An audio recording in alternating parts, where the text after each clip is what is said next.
On today's episode, Garba, the tomato farmer, is on the verge of giving up. And later, a DIY you certainly should try at home. I'll call this my house fly trap.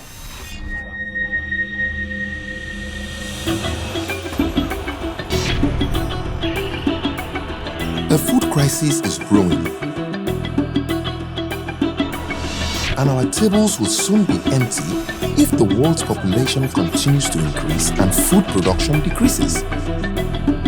We're not producing enough for our population. I will do better if I can get source, financial source. To stop this dizziness in its track, Helen Paul and I from Udongo visit the highlands and lowlands of Nigeria, connecting the food heroes on the front lines to experts who can solve their problems, position them to meet the growing demand, and unearth possibilities locked up in fallow grounds.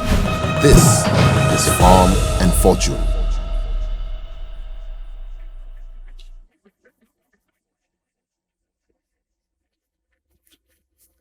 Oh, you're there. Welcome. It's another episode of Farm and Fortune. I've been waiting all week to gist and play with you on this show. And you know what? My name is Helen Paul. My co-host, Frank Duncan, went to Kano and he just came back. You understand? So he's going to be giving us gist about his new farmer, Garba. And hello. Welcome, ladies and gentlemen. In my last trip to Kano, I met a wonderful tomato farmer, gentleman called Garba Abubakar. He was kind enough to show us around his farm. Let's take a look.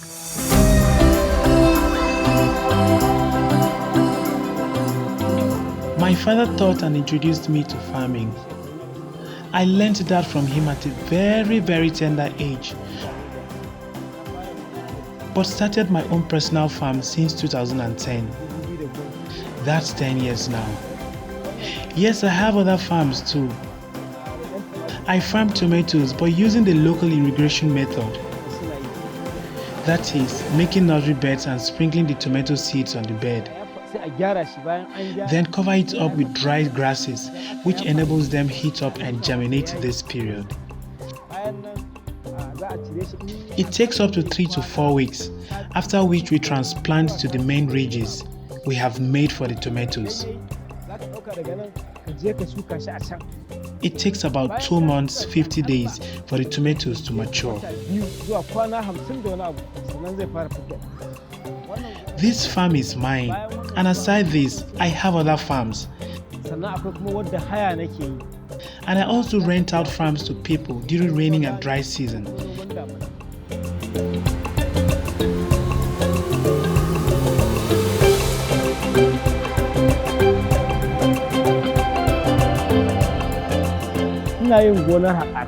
I also engage in joint farming with other colleagues of mine, in which we have a lead to make estimate of what we would use for farming, and we share the money equally. We do this in order to help others who are not able and buoyant enough to cater for their farming alone.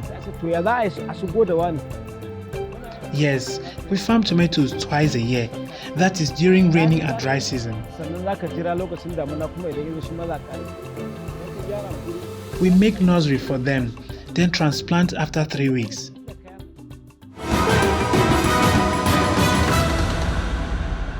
With me in the studio today, I have a very beautiful woman, an expert, and of course, she's no other person than Dr. Abiola Oke.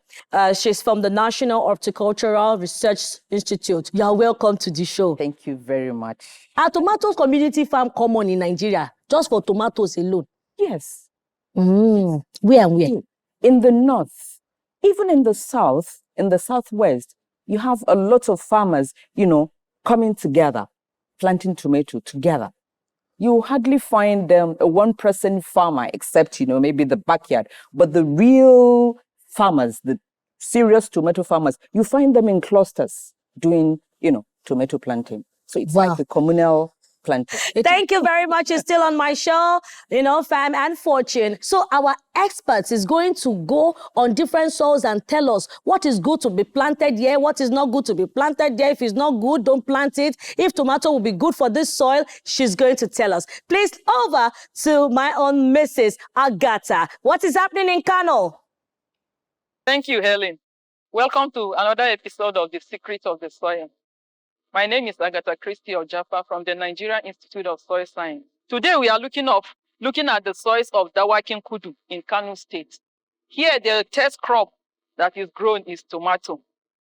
And looking at the soil, the major nutrient, which is total nitrogen, is limiting in the soil. And the minor nutrients, which are boron and copper, they are also limiting in the soil. Let's look at soil fertility status. Here we discovered that the total nitrogen content here in the soil is just 87%, while the copper is just less than 1, and the boron is less than even 0.5. Let's look at what needs to be done to improve this status for the farmer. So here we advise the farmer to apply NPK at 150 kg per hectare, which is equivalent to 3 bags. Subsequently, after about 10 weeks of planting, the farmer can still apply another NPK 15-15-15. Here, at the rate of 183 kilogram per hectare, which is equivalent to 3.5 bags. Then we also advise our farmer to top dress after applying this NPK with urea at the rate of 200 kg per hectare, which is equivalent to 4 bags. And this application is 10 weeks after planting. Then subsequently, the farmer can still top dress with another urea, which is at the rate of 180 kg per hectare, equivalent to 3.6 bags. This application should be immediately 4 weeks immediately after the previous application. Then our boron can be applied as muriate of potash at the rate of 41 kg per hectare, and this application should also be done 14 weeks after planting.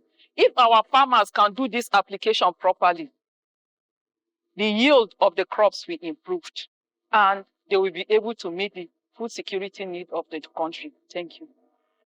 Our continent needs food, and our youth need jobs. The eMay project has created a platform that solves both problems at once. I've been on the program for some months now, where we were being trained, and we're also being equipped and empowered to be self-reliant and to make impact.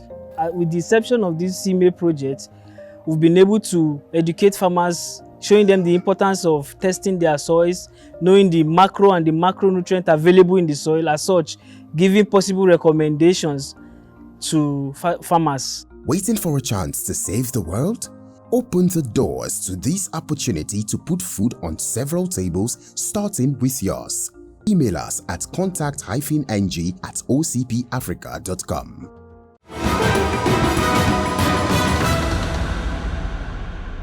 Welcome back. It's still Farm and Fortune. Now, you know how we do it on the DIY segment here. We have our next gen farmers right here with me. It's my pleasure to welcome Christopher Oloyede. Thank you for having You're welcome. And also Toluwalashe Folorosho. Thank you, sir. What exactly do you have for us on the show today? What do you want to do? What's this all about? What are you planning to do? We are dealing with pest traps.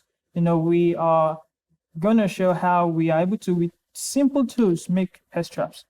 So we'll be actually making the insect trap with bottles. So we have the plier, we have the glue, we have the knife, we have the plastic bottles, we have the binding wire, and then we have a bowl and a funnel. So with this, you can be able to get those insects that have been disturbing your plants. Talking about insects or pests, if you ask me, the most disturbing one, that's stubborn pass. Okay. Now, house fly.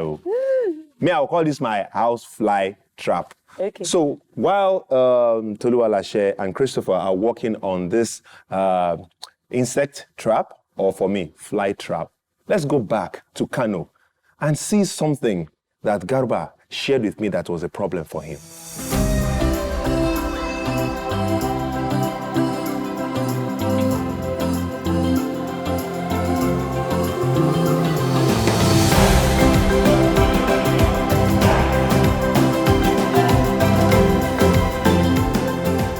We also try out different breeds too, like the Chivili and the Kikili. The Chivili, unlike the Kikili, is planted during the dry season.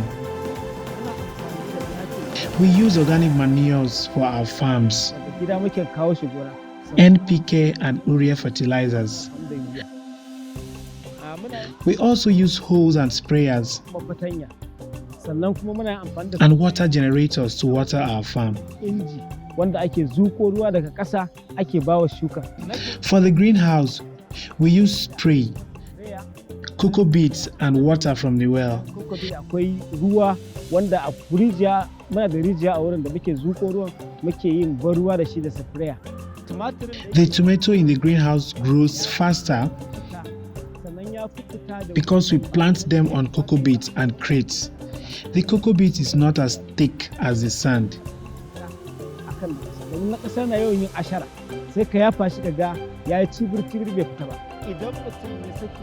If you do not plant at the right time, you will end up losing it, and it also gives room for termites to feed on your plants. We reduce losses by planting at the right time and season.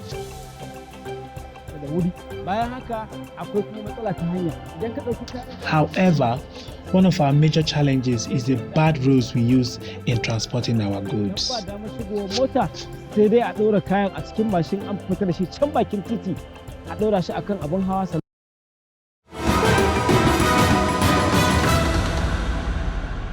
Joining Dr. K in the house is Engineer Tunde Bello, Director at Farm&Fortune Support Services Department. That is, they said under. I don't know if is it under, sir? Good to see you. Thank you very much. And it's of the Federal Republic. Of the Federal Ministry of Agriculture and Rural Development. Sir, you've seen Garba's farm. Yes. What do you think about it generally? Garba farm, it's a farm that can be better than what he has. There are better ways of achieving the same thing. Garba had put in his effort, but the farm can be far, far better than what it is as we speak. What are the factors that may be affecting Garba's production? Now, going by the video, there are some things that Garba might not be doing very well. One of the things I observed is that those plants are water stressed.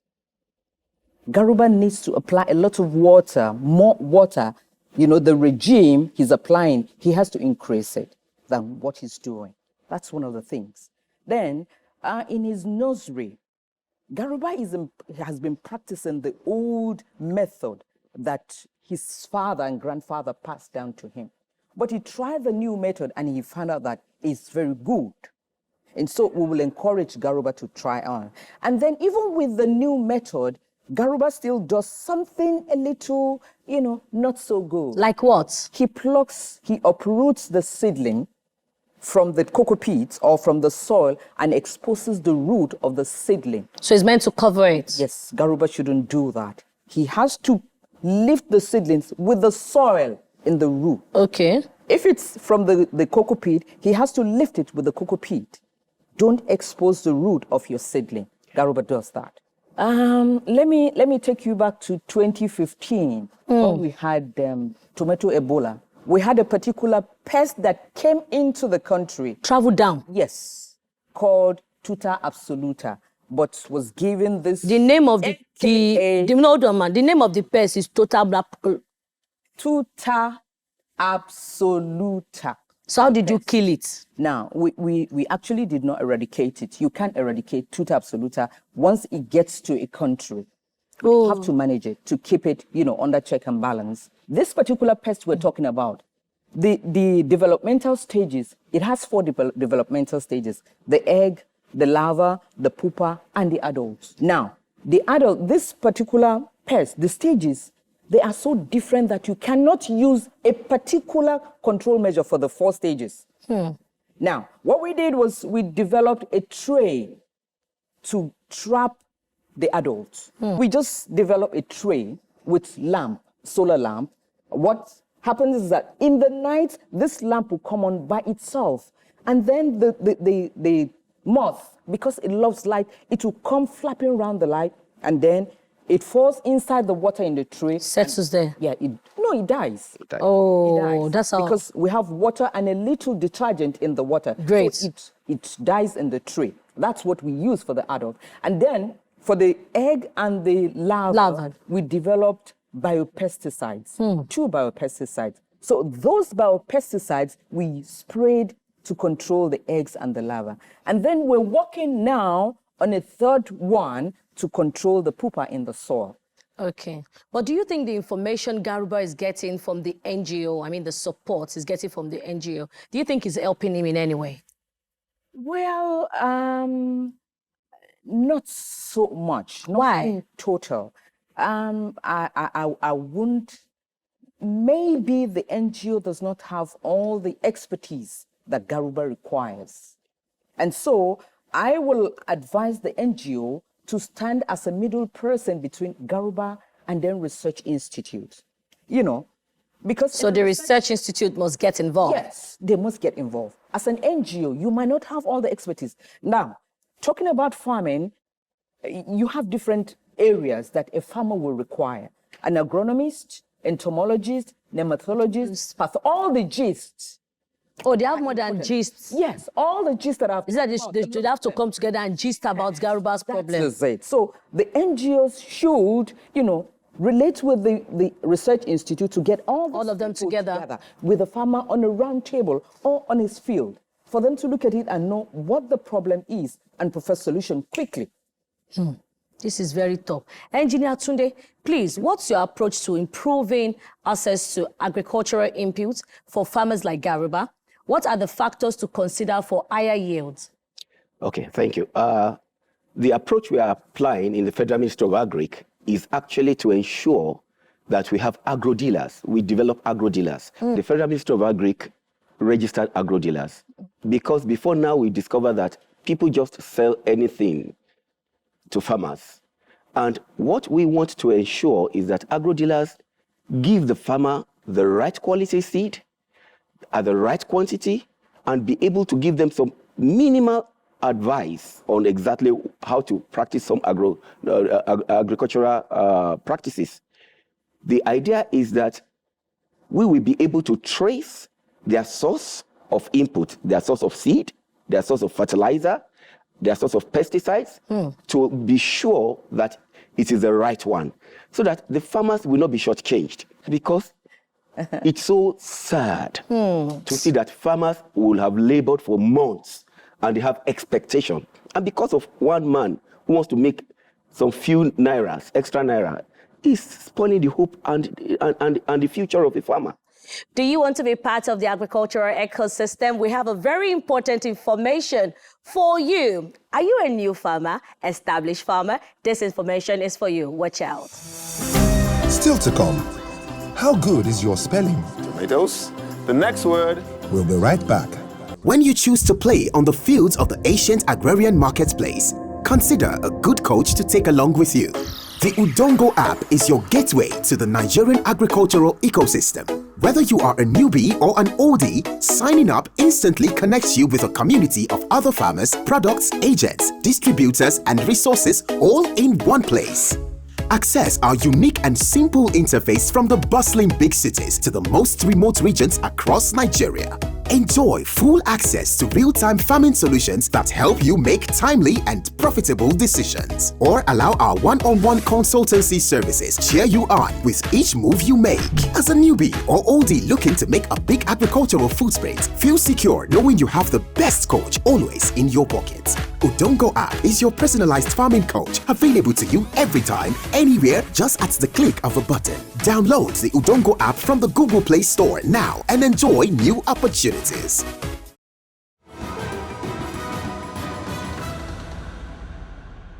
Well, guys, what do we have here? Let's see.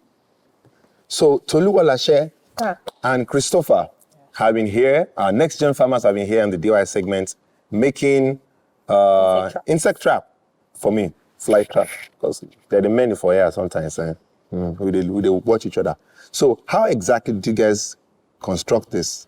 There's liquid soap inside, there's water, and there's rotten fruits inside. So tell me, how does that work? How does it attack flies? Okay. Insects? The thing is, you can either use rotten fruits or meat, just something that will just call the insects into the bottle. So you put it, and then the liquid soap is to make the insects slow into it. Like, they won't be able to come out again, to just make them weak, make their wings weak and very weak. They can't flap it.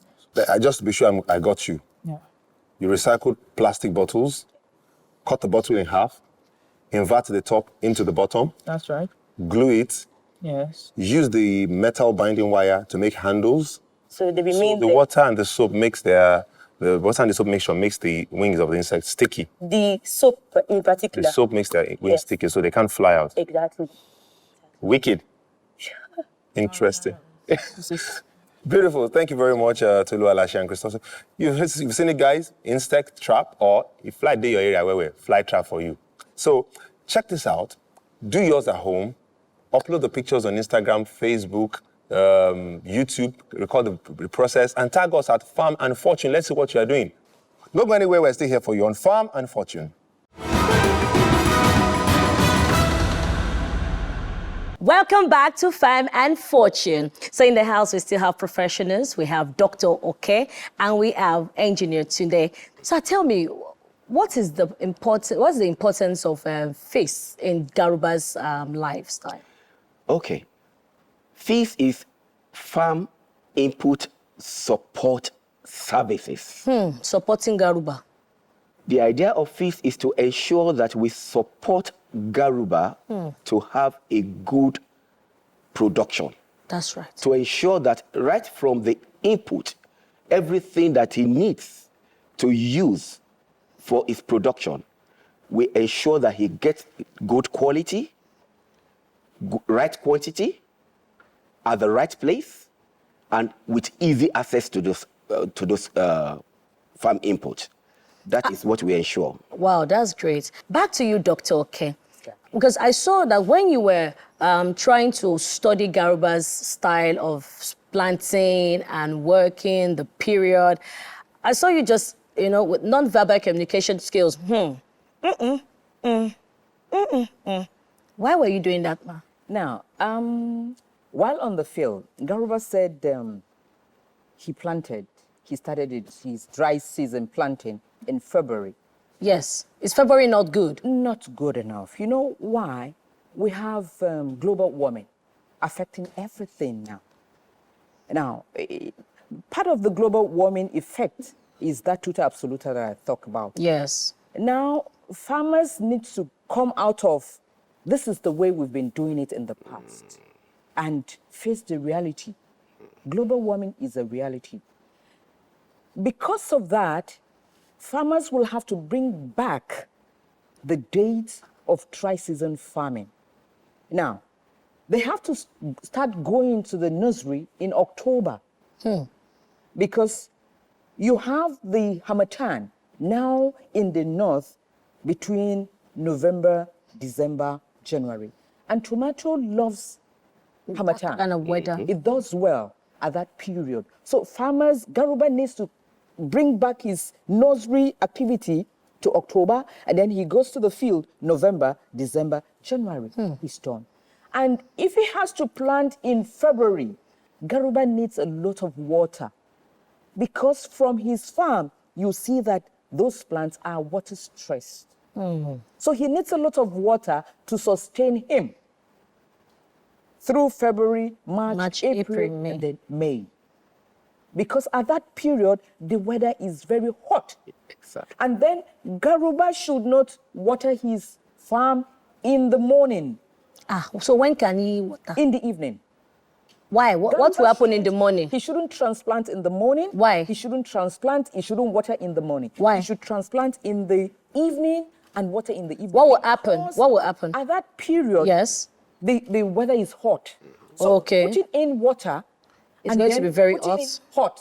The plant will then be struggling with the coolness of the water and then the hot, temperature. That's right. But in the evening, the night will be cool. The plant will absorb the water. And enjoy it. That's it. To make so it in the grow. morning, you will see that the plants are, looking fresh. Looking good and fresh. Thank you so much. Thank you so much. Special thank you to everyone seeing our show, Farm&Fortune. We want to say right now, don't go anywhere. We'll be right back. We need to, see our own engineer and Dr. Oke off to go and sit somewhere. I'll be right back. All right, ladies and gentlemen, it's game time on Farm and Fortune. You know how we do it on the game time? This time around, my next-gen farmers, Tolu Alashe and Christopher, are here to compete for the prize money of 50,000 Naira in farm inputs. Courtesy, Farm and Fortune. Now, the rules are very simple. Lady and gentlemen, there's a board behind you that had certain words with some alphabets missing. And in front of you, there are 2 trays, one for each one of you, with alphabets in them. All you have to do in just 60 seconds is complete as many of the words on the board with the pieces of alphabets missing from the tray. Is that clear?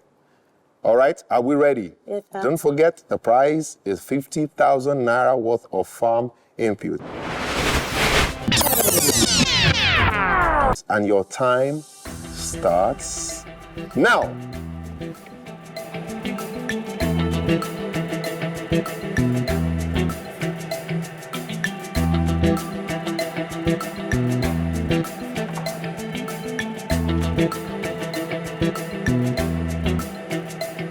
Eight, 7, 6, 5, 4, 3, 2.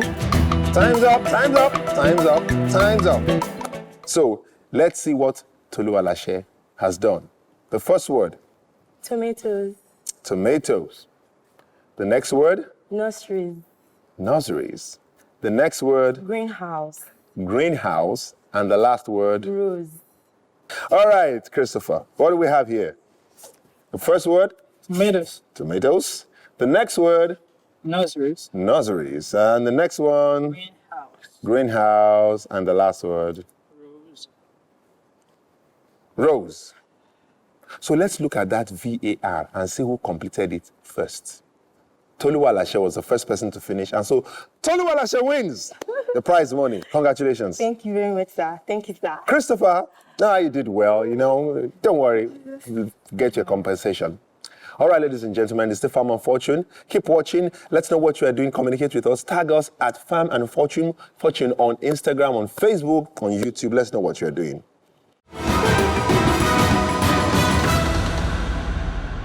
Yes, guys, it's still Farm and Fortune, and you know how much we love to bring you interesting stories of farmers across Nigeria, tips and tricks in agriculture. Tell somebody about Farm and Fortune.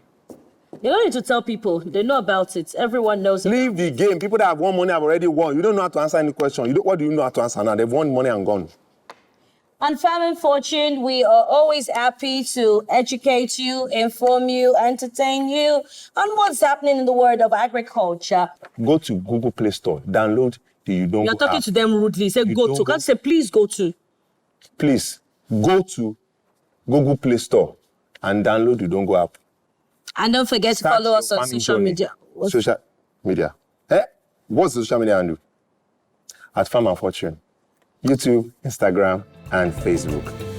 Till next week, it's still your favorite show, my favorite show. I am Helen Paul. And I'm Frank Donga. You see See you next week. You see yourself. I love you. It's great to be a farmer. F for farmer. F for farmer. F-A-R-M. Farmer. See you next week. Bye-bye.